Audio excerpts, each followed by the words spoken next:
आयोगतारी YouTube च्यानलको यो भिडियोमा म विष्णु प्रसाद गौतमको हार्दिक स्वागत छ। 2077 जेठ महिनाका महत्त्वपूर्ण समसामयिक घटनाक्रम लिएर म उपस्थित भएको छु। 2077 जेठ महिना धेरैजसो नेपालको राजनीतिक नक्सासँग सम्बन्धित गतिविधिका कारण एक अविस्मरणीय महिना भएर बिदा भएको छ भने बजेट, नीति तथा कार्यक्रम आदि विषयवस्तुका कारण वर्षभरि नै महत्त्वपूर्ण हुने घटनाक्रम पनि यही महिनामा भएका छन्। सुरु गरौँ 2077 जेठ महिनामा भएका महत्त्वपूर्ण समसामयिक गतिविधिहरू मार्फत। पहिले छ महत्त्वपूर्ण राष्ट्रिय समसामयिक गतिविधिहरू।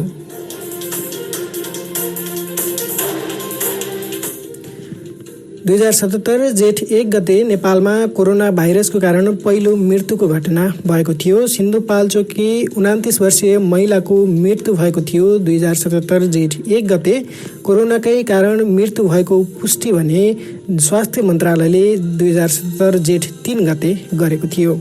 त्यस्तै 2077 जेठ 2 गते राष्ट्रपति विद्यादेवी भण्डारीले संसदमा आर्थिक वर्ष 2077-78 को नीति तथा कार्यक्रम प्रस्तुत गर्नुभएको थियो।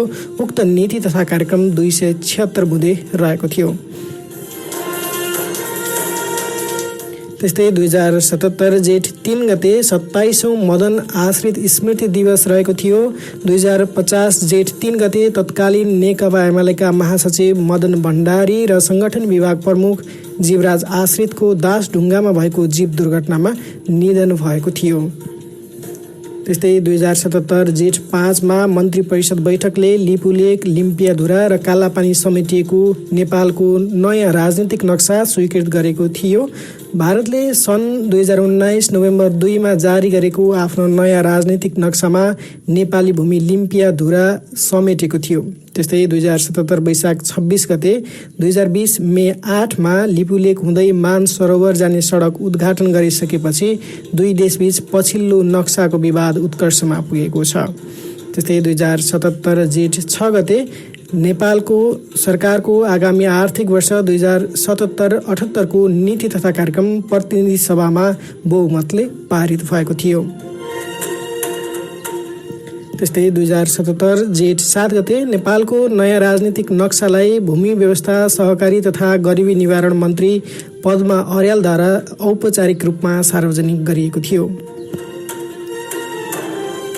2077 जेठ 7 गते नेपालमा अम्फुन चक्रवातको सामान्य प्रभाव सुरु भएको थियो। बङ्गालको खाडीमा 16 मे 2020बाट विकसित भएको यो चक्रवातको नाम थाइल्यान्डले प्रस्ताव गरेको थियो। अम्फानले भारत र बङ्गलादेशमा सबैभन्दा बढी प्रभाव गरेको थियो। 2077 जेठ 9 मा नेपालको नयाँ राजनीतिक नक्सालाई राजपत्रमा प्रकाशित गरिएको थियो। त्यस्तै 2077 जेठ 9 मई नयाँ नक्सा अनुसारको निशान छाप परिवर्तन गर्नका लागि संसदमा संविधान संशोधन प्रस्ताव दर्ता गरिएको थियो। कानुन मन्त्री शिवमाया तुम्बा आम्फेले संसद सचिवालयमा उक्त संशोधन प्रस्ताव दर्ता गर्नुभएको थियो। उक्त संशोधन प्रस्तावमा संविधानको अनुसूची 3 मा रहेको निशाना छापलाई संशोधन गर्न संशोधन प्रस्ताव दर्ता गरिएको थियो। त्यस्तै 2077 जेठ 9 गते सर्वोच्च अदालतकी पहिलो महिला न्यायाधीश सुशीला सिंह सिलुको निधन भएको मिति रहेको छ। उनी 81 वर्षको उमेरमा निधन भएको थियो। उहाँको 2058 वैशाख 6 गते सर्वोच्च अदालतमा न्यायाधीशको रूपमा प्रवेश गर्नुभएको थियो सुशीला सिंह।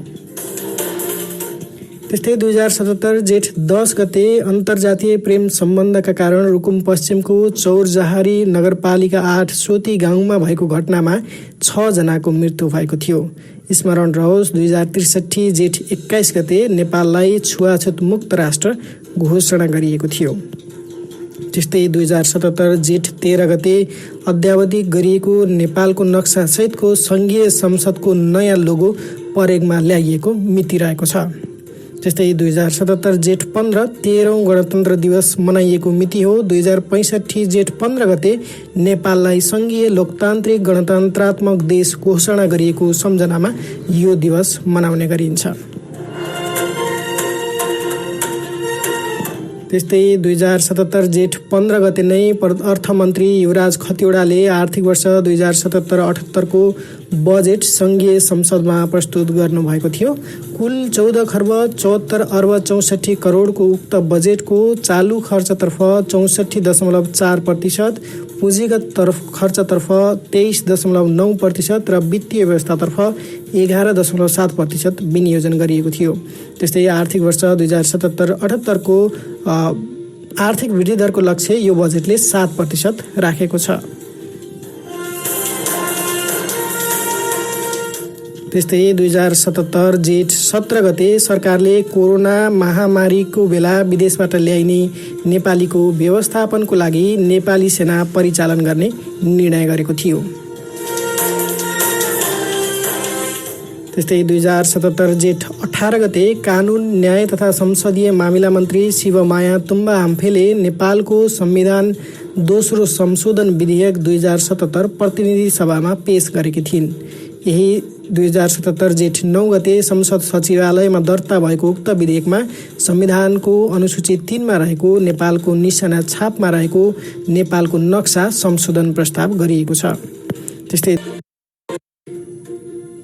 यसैबीच साथीहरूलाई एउटा जानकारी गराउँ। 2077 वैशाख महिनाका सम्पूर्ण महत्त्वपूर्ण समसामयिक यदि तपाईँले हेर्नुभएको छैन भने यो भिडियोको डिस्क्रिप्सनमा उक्त भिडियोको लिङ्क रहेको छ, त्यहाँ गएर तपाईँले 2077 वैशाखमा भएका सम्पूर्ण महत्त्वपूर्ण समसामयिकहरू जानकारीहरू प्राप्त गर्न सक्नुहुनेछ। अब लागौँ 2077 जेठका बाँकी समसामयिक गतिविधितर्फ।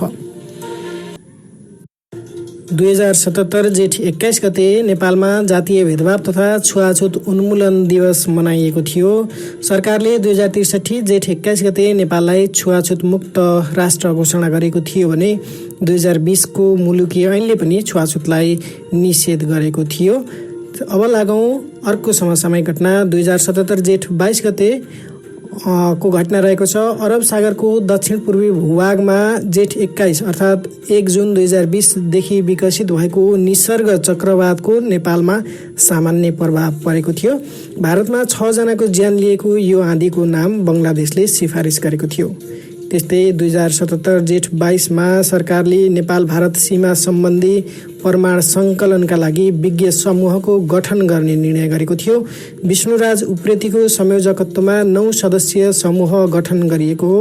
समूहका सदस्यहरूमा सूर्य प्रसाद सुवेदी, रमेश ढुङ्गेल, विपिन अधिकारी, जगत भूषाल, तोयानाथ बराल, हिमालय थापा र अप्सरा चापागाई रहेका छन्। समूहको सदस्य सचिवमा परराष्ट्र मन्त्रालयका सहसचिव रामप्रसाद सुवेदी रहेका छन्। त्यस्तै 2077 जेठ 22 गते नै मन्त्री परिषद बैठकले चलचित्र विकास बोर्डको अध्यक्षमा निर्देशक दयाराम दाहाललाई नियुक्त गर्ने निर्णय गरेको थियो। तत्कालीन अध्यक्ष केशव भट्टराईको 2076 मङ्सिर 29 गते निधन भए पश्चात चलचित्र विकास बोर्डको अध्यक्ष पद खाली रहेको थियो।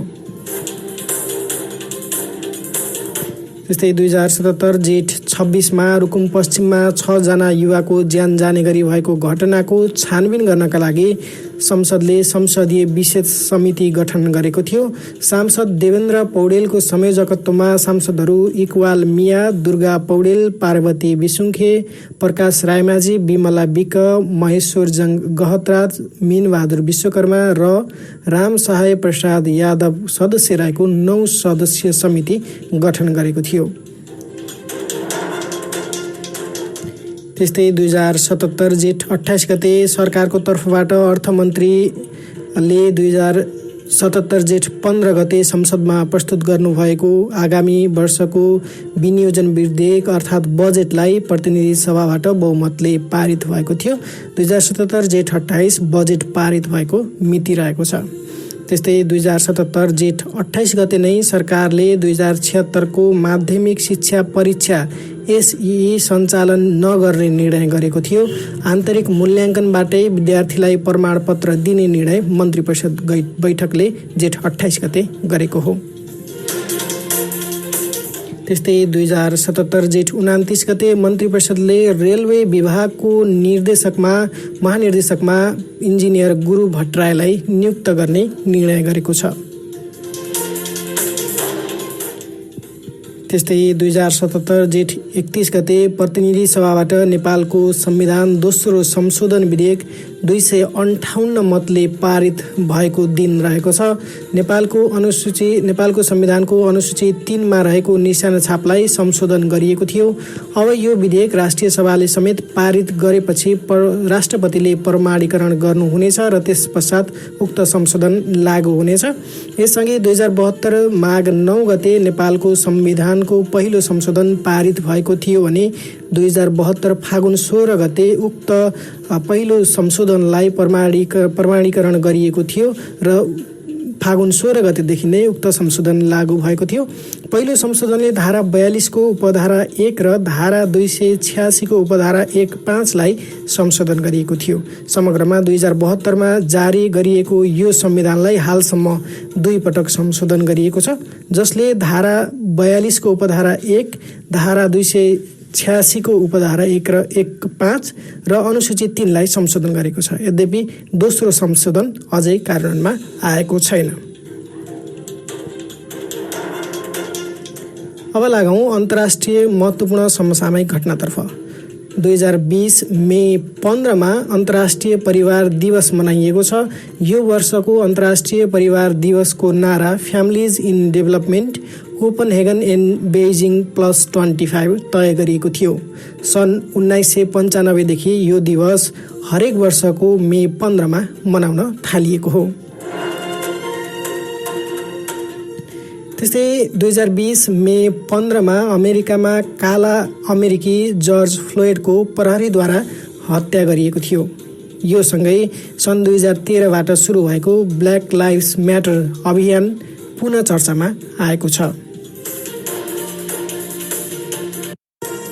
त्यस्तै सन् 2020 मे 30 मा अन्तरिक्ष इतिहासमै पहिलोपल्ट अमेरिकाको निजी कम्पनी स्पेस एक्सले फाल्कन 9 नामक रकेटबाट 2 जना अन्तरिक्ष यात्री रोबर्ट बेङ्केन र डगलास हर्लीलाई अन्तर्राष्ट्रिय अन्तरिक्ष केन्द्र अर्थात् इन्टरनेसनल स्पेस स्टेसनमा पठाएको थियो।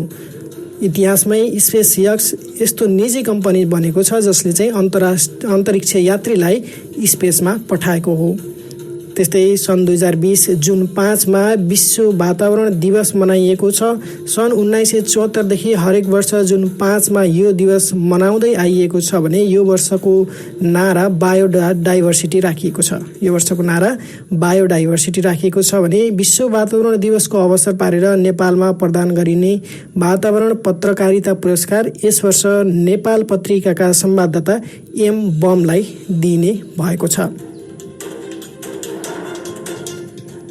त्यस्तै सन् 2020 जुन 7 मा अमेरिकी महिला क्याथी सल्भान पृथ्वीको सबैभन्दा गहिरो स्थान च्यालेन्जर डिपमा पुग्ने विश्वकै पहिलो महिला बनेकी छिन्। उनी 35,810 फिट अर्थात् 10,516 मिटर गहिराइमा पुगेकी थिइन्। क्याथी सुलिभान अन्तरिक्षमा हिँड्ने पहिलो अमेरिकी महिला समेत हुन्। यो सँगै क्याथी अन्तरिक्षमा पुग्ने र पृथ्वीको सबैभन्दा गहिरो स्थानमा पनि पुग्ने हालसम्मको पहिलो मानिस बनेकी छन्। च्यालेन्जर डिप प्रशान्त महासागरको मारियाना ट्रेन्च क्षेत्रमा पर्ने विश्वको सबैभन्दा गहिरो स्थान हो। उनीहरू च्यालेन्जर डिपमा जानको लागि प्रयोग गरेको साधनलाई लिमिटिङ फ्याक्टर भनिन्छ। लिमिटिङ फ्याक्टर विश्वकै पहिलो र 11,000 मिटरभन्दा मुनिको यात्रा अनुमति प्राप्त गर्ने एकमात्र भेसल हो जसमा 2 जना मानिस बस्न सक्दछन्। त्यस्तै सन् 2020 जुन 11 मा संयुक्त राष्ट्रसङ्घको 75औं महासभाको आर्थिक तथा वित्तीय कमिटीको अध्यक्षमा नेपाल पहिलोपटक निर्वाचित भएको छ। यसको नेपाली मिति 2077 जेठ 29 गते रहेको छ। नेपालका तर्फबाट संयुक्त राष्ट्रसङ्घका लागि नेपाली नियोगका स्थायी प्रतिनिधि अमृत बहादुर राई सर्वसम्मतिले अध्यक्षमा निर्वाचित भएका हुन्। महासभामा 6 वटा मुख्य कमिटीमध्ये यो कमिटी महत्त्वपूर्ण मानिन्छ। अल्पविकसित देशले सामना गर्ने समस्या, विकास, गरिबी उन्मूलन, व्यापार, विकासका लागि वित्त, विश्वव्यापीकरण, अन्तर्राष्ट्रिय वित्तीय प्रणाली, विकासका लागि सूचना तथा प्रविधि, जलवायु परिवर्तन समेत यस कमिटीले हेर्ने भएकाले यसलाई महत्त्वका साथ हेरिने गरिन्छ। त्यस्तै सन् 2020 जुन 14 गते विश्व रक्तदाता दिवस मनाइएको छ। सन् 2020 जुन 14 को नारा सेभ ब्लड सेभ्स लाइफ राखिएको छ। ब्लड ग्रुपका पिता कार्ल ल्यान्डस्टिनरको जन्मदिनको सम्झनामा यो दिवस सन् 2004बाट मनाउन थालिएको हो। नेपालका पहिलो रक्तदाता दयावीर कंसाकारलाई मानिन्छ। 2077 जेठ महिनामा भएका सम्पूर्ण महत्त्वपूर्ण समसामयिक राष्ट्रिय र अन्तर्राष्ट्रिय घटनाक्रमको सामग्री यति नै रहेको छ।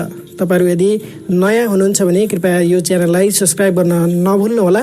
यो भिडियोमा प्रस्तुत गरिएको सामग्री मन पर्यो र अन्य साथीले पनि हेर्न लायक छ भने कृपया शेयर र लाइक गर्न नबिर्सनुहोला। अर्को भिडियोमा हाम्रो भेटघाट हुने नै छ। त्यतिन्जेलसम्म म विष्णु प्रसाद गौतम बिदा हुन चाहन्छु। हस्त नमस्कार।